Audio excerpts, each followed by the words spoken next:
आखिर ऐसा क्यों होता है कि एक लड़की जिसकी नई नई शादी हुई है वह बार बार अपने मायके जाने की कोशिश करती है। आखिर ऐसा क्यों होता है कि 7-8 साल का एक बच्चा तुतलाकर बोलने की कोशिश करता है।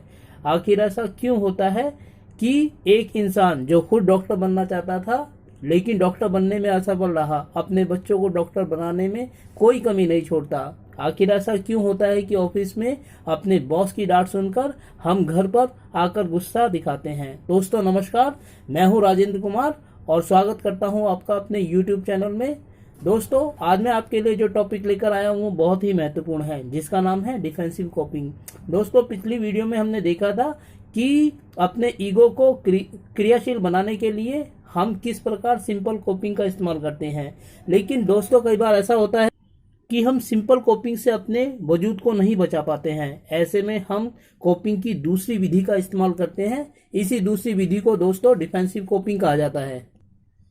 दोस्तों डिफेंसिव कोपिंग में इस्तेमाल की जाने वाली विधियों का वर्णन करने से पहले हम जानेंगे कि आखिर डिफेंसिव कोपिंग का मतलब है क्या। डिफेंसिव कोपिंग की वह विधि है जिसके अंतर्गत हम अपने अस्तित्व या ईगो को बचाने के लिए अपने आसपास एक दीवार का निर्माण कर लेते हैं ताकि कोई हमारे वजूद को, अस्तित्व को हिला ना सके। दोस्तों इसे ईगो डिफेंसिव मैकेनिज्म भी कहा जाता है। इसे खुद सिगमंड फ्राइड ने अपने मनोवैज्ञानिक प्रयोगों में प्रदान किया था और ऐसी 10 विधियों का वर्णन किया था जो इस डिफेंसिव कोपिंग के अंतर्गत आती हैं। लेकिन दोस्तों हम यहाँ जो अति महत्वपूर्ण डिफेंसिव कोपिंग मेथड्स हैं उनका अध्ययन करेंगे। लेकिन दोस्तों इन वीडियो में जाने से पहले मैं आपसे अनुरोध करना चाहूँगा कि यदि अब तक आपने मेरा चैनल सब्सक्राइब नहीं किया है तो आप अभी कर दीजिए ताकि मेरी बनाई जाने वाली वीडियो आपको निरंतर मिलती रहे। और साथ ही यह भी कि आप इस वीडियो को शुरू से लेकर अंत तक देखें ताकि आप जान सकें कि आखिर ये डिफेंसिव मैकेनिज्म है क्या और कौन कौन सी विधियां इसके अंतर्गत शामिल हैं। दोस्तों डिफेंसिव मैकेनिज्म के अंतर्गत जो सबसे पहला मेथड है उसको रिप्रेशन कहा जाता है। रिप्रेशन मतलब दमन कर देना। सिगमंड फ्राइड ने खुद सिपाहियों के साथ, सोल्जर्स के साथ बातचीत करके इस विधि को प्रदान किया था। उन्होंने सोल्जर्स से यह जानने की कोशिश की थी कि जब जंग में वो लड़ते हैं जहां दूसरे सैनिकों से उनका मुकाबला होता है तो बहुत सारे उनके साथी मर भी जाते हैं जंग में। ऐसे में उनके सामने यह दुविधा होती है कि वो जंग जारी रखें या अपने साथी का अंतिम संस्कार करें। तो ऐसे में उन सैनिकों ने बताया सिगमंड फ्राइड को कि वो अपने अचेतन मन में, अनकॉन्शियस माइंड में अपने साथी का अंतिम संस्कार कर देते हैं और युद्ध के लिए आगे बढ़ जाते हैं। इस विधि को दोस्तों रिप्रेशन कहा जाता है। इसके अलावा हम खुद भी अपने निजी जीवन में इस विधि का इस्तेमाल करते हैं। दोस्तों अक्सर हम अपने निजी जीवन में दूसरे दोस्तों के बारे में, दुश्मनों के बारे में एक युक्ति कहते हैं कि आज से मैं तेरे लिए मर गया और तू मेरे लिए मर गया। यह दरअसल रिप्रेशन की एक विधि है क्योंकि इसके अंतर्गत हम किसी व्यक्ति को, किसी घटना को, किसी विचार को अपने अचेतन मन में, अनकॉन्शियस माइंड में समाहित कर देते हैं, डाल देते हैं और उसके बारे में पूरी तरीके से भूल जाते हैं। इसी को रिप्रेशन कहा जाता है। पर दोस्तों सिगमंड फ्राइड का यह मानना था कि रिप्रेशन कोपिंग की एक अच्छी विधि नहीं है क्योंकि इसमें भले ही हम परेशानी को, उसके कारण को अनकॉन्शियस माइंड में डाल देते हैं लेकिन विचार तो, घटना तो, व्यक्ति तो तब भी बना हुआ है। इसीलिए जब भी वह व्यक्ति हमारे सामने आएगा, वो घटना हमारे सामने आएगी तो विचार वो फिर से हमारे सामने उभर कर आ जाएगा। इसीलिए रिप्रेशन को एक अच्छा तरीका नहीं माना जाता है मैकेनिज्म का सिगमंड फ्राइड के हिसाब से। इसके बाद दोस्तों डिफेंसिव कोपिंग के अंतर्गत दूसरा तरीका रिग्रेशन का है। दोस्तों रिग्रेशन का मतलब होता है वापसी करना।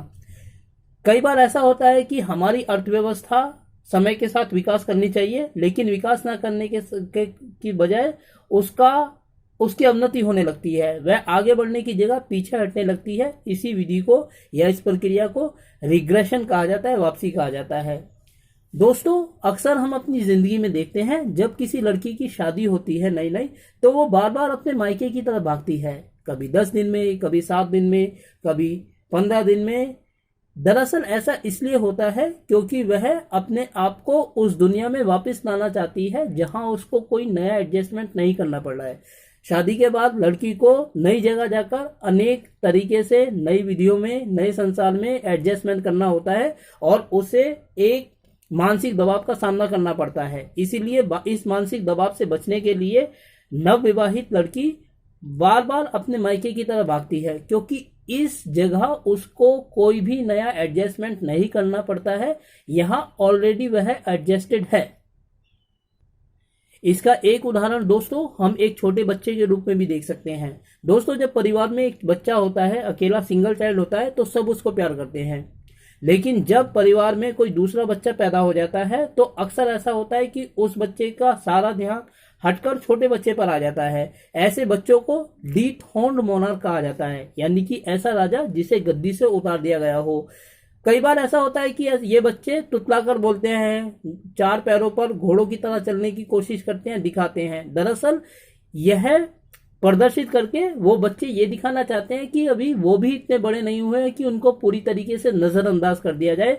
उन्हें भी प्यार की जरूरत है, उन्हें भी अभी देखभाल की जरूरत है। इस विधि को भी दोस्तों साइकोलॉजी के हिसाब से, डिफेंसिव कोपिंग के हिसाब से रिग्रेशन कहा जाता है। दोस्तों, डिफेंसिव मैकेनिज्म के अंतर्गत तीसरा तरीका रैशनलाइजेशन का है, जिसको हिंदी में विवेकीकरण कहा जाता है। विवेकीकरण का मतलब होता है अपने कारण को, अपने कार्य को सही मानना। अक्सर यह होता है कि हम किसी घटना पर, चाहे कुछ भी हो, अपने विचार को, अपनी गतिविधि को सही मानते हैं और दूसरे के विचार को स्वीकार ही नहीं करते हैं। इस विधि को रैशनलाइजेशन कहा जाता है। उदाहरण के लिए अक्सर यह होता है दोस्तों कि पति पत्नी के बीच झगड़े अक्सर होते हैं और ना तो पति चुप होता है ना ही पत्नी चुप होती है, क्योंकि दोनों उनमें से अपने अपने विचार को, अपने अपने कारण को सही मानते हैं इसी और दूसरे के कारण को, अपनी गलती को स्वीकार ही नहीं करते हैं। इसीलिए उन पति पत्नी में झगड़े अक्सर होते हैं। इस विधि को रैशनलाइजेशन कहा जाता है, क्योंकि पत्नी अपने आप को सही मानती है और पति अपने आप को सही मानता है। दोनों ही एक दूसरे को कोई स्थान नहीं देते हैं, बल्कि सिर्फ अपने विचार को महत्व देते हैं, अपने कदम को महत्व देते हैं। इसी विधि को रैशनलाइजेशन कहा जाता है। इसके बाद दोस्तों डिफेंसिव मैकेनिज्म के अंतर्गत जो चौथी विधि है उसको प्रोजेक्शन कहा जाता है। दोस्तों, प्रोजेक्शन का मतलब यह होता है कि यदि हम कोई काम करना चाहते हैं और खुद उस काम को करने में असफल रहते हैं, तो अपनी इच्छा को हम किसी दूसरे के माध्यम से पूरा करना चाहते हैं। इस विधि को प्रोजेक्शन कहा जाता है। लेकिन इस विधि में एक बात जो समाहित है वो यह है कि हम इसमें कभी भी अपनी कमी को, अपनी अयोग्यता को स्वीकार नहीं करते। उदाहरण के लिए एक व्यक्ति खुद डॉक्टर बनना चाहता था, लेकिन वह डॉक्टर नहीं बन पाया। अब वह कोशिश करता है कि उसके बच्चे डॉक्टर बने और वह अपने बच्चों को वो सारी सुविधाएं प्रदान करता है, वो समस्त संसाधन उपलब्ध कराता है जो डॉक्टर बनने के लिए आवश्यक हैं, क्योंकि वो सोचता है कि जो कार्य वो खुद नहीं कर पाया, कम से कम उसके बच्चे उस कार्य को करें। इसीलिए वो अपने बच्चों के माध्यम से अपनी इच्छा को पूरा करना चाहता है। इसी विधि को प्रोजेक्शन कहा जाता है। लेकिन दोस्तों, इसमें व्यक्ति कभी भी यह नहीं मानता कि वह योग्य था, यानी कि उसमें खुद कमी थी, उसने खुद सच्चे दिल से प्रयास नहीं किया, वो भी बन सकता था। इस बात को वो मानता ही नहीं है। वो सिर्फ यह सोचता है कि मैं चूक गया तो चूक गया, कोई बात नहीं, लेकिन मैं अपने छोटे भाई के माध्यम से, अपने बच्चों के माध्यम से अपनी इच्छा को पूरा करूंगा। तो दोस्तों, इस विधि को प्रोजेक्शन कहा जाता है। दोस्तों, डिफेंसिव कोपिंग के अंतर्गत पांचवी विधि सब्लिमेशन की है। सब्लिमेशन का मतलब होता है परिवर्तित कर देना। हमारी कोई इच्छा है और हम उसको पूरा करना चाहते हैं, लेकिन कई बार ऐसा होता है कि समाज हमारी इच्छाओं को दबा देता है। इसीलिए हम उन तरीकों के माध्यम से अपनी इच्छाओं को पूरा करते हैं जिन्हें समाज स्वीकार करता है। इसी विधि को सब्लिमेशन कहा जाता है। दोस्तों, लेट विक्टोरियन पीरियड में ब्रिटेन में ऐसा था कि शासन बहुत सख्त था और लोगों को अपनी इच्छाएं खुलकर जाहिर करने की आजादी नहीं थी। जब भी लोगों की सेक्सुअल डिजायर्स उभरती थी तो सेक्स के ऊपर पाबंदी थी, तो इसीलिए वो सेक्स की अपनी डिजायर को पूरा करने के लिए पेंटिंग बनाते थे, कविताएं लिखते थे, ताकि उनकी जो इच्छा है, एनर्जी है, वो ट्रांसफॉर्म हो जाए। इसी विधि को सब्लिमेशन कहा जाता है। इसके अलावा दोस्तों, हम अपने निजी जीवन में भी इसके उदाहरणों को देख सकते हैं। उदाहरण के लिए हम कई बार उपवास रखते हैं, लेकिन जब उपवास रखते हैं तो उसी दिन हमारा प्रिय व्यंजन, जो हमारी फेवरेट डिश होती है, उसको खाने का मन करता है, लेकिन क्योंकि फास्ट रखा गया है, खाना तो असंभव है, इसलिए हम टीवी में मैगजीन्स में, अखबार में उसकी तस्वीरों को देखकर अपनी इच्छाओं को पूरा करते हैं। इसी विधि को सब्लिमेशन कहा जाता है। दोस्तों, डिफेंसिव कोपिंग के अंतर्गत जो अंतिम विधि है उसको डिस्प्लेसमेंट कहा जाता है। डिस्प्लेसमेंट का मतलब होता है विस्थापित कर देना, यानी कहीं का गुस्सा कहीं निकालना। अक्सर ये होता है दोस्तों कि हम ऑफिस में कोई काम करते हैं, प्रोजेक्ट करते हैं, लेकिन वो काम अच्छा नहीं हो पाता है तो बॉस से हम लोगों को डांट पड़ जाती है। लेकिन बॉस तो हमारा सुप्रीम अथॉरिटी है, हम उसको कुछ नहीं कहते। इसलिए घर आकर हम अपने छोटे भाई को, माँ बाप को अपना गुस्सा दिखाते हैं।